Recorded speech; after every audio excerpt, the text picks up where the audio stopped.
यही RCP tax है। अभी तो 2 आना भी नहीं उजागर हुआ है, 14 आना बाकी है।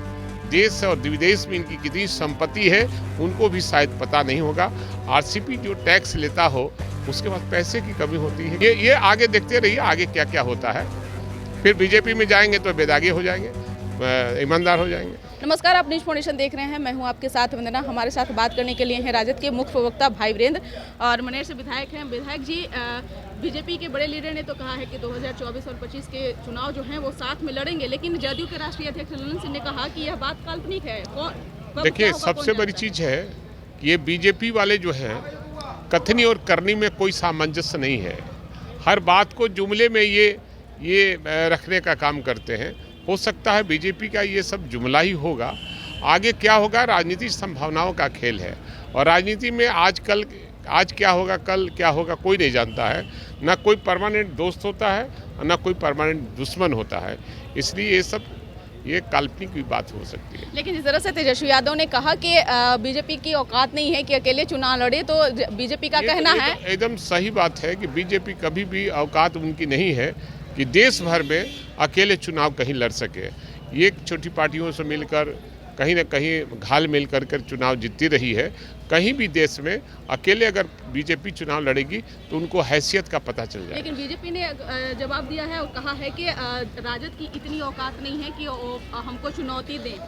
अरे औकात तो राजद को ही है बिहार में, और देश के नेता हमारे आदरणीय लालू प्रसाद यादव जिस देश में लड़ाई उन्होंने सामाजिक न्याय का लड़ा है और गरीबों का हक दिलाने का काम किया, आवाज़ देने का काम किया है।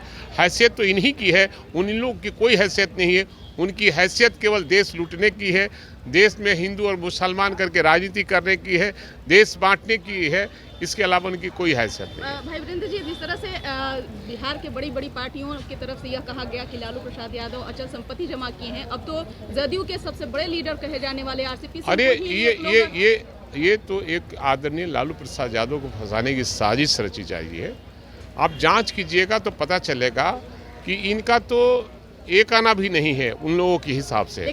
अभी जो आरसीपी टैक्स का मैंने नाम दिया था, सब लोग हंसता था और कहता था कि आरसीपी टैक्स क्या बोलते हैं। यही आरसीपी टैक्स है। अभी तो 2 आना भी नहीं उजागर हुआ है, 14 आना बाकी है। देश और विदेश में इनकी कितनी संपत्ति है उनको भी शायद पता नहीं होगा। आरसीपी जो टैक्स लेता हो उसके बाद पैसे की कमी होती है क्या? लेकिन 58 ऐसे मामले का उजागर किया गया है। ये आगे देखते रहिए आगे क्या क्या होता है।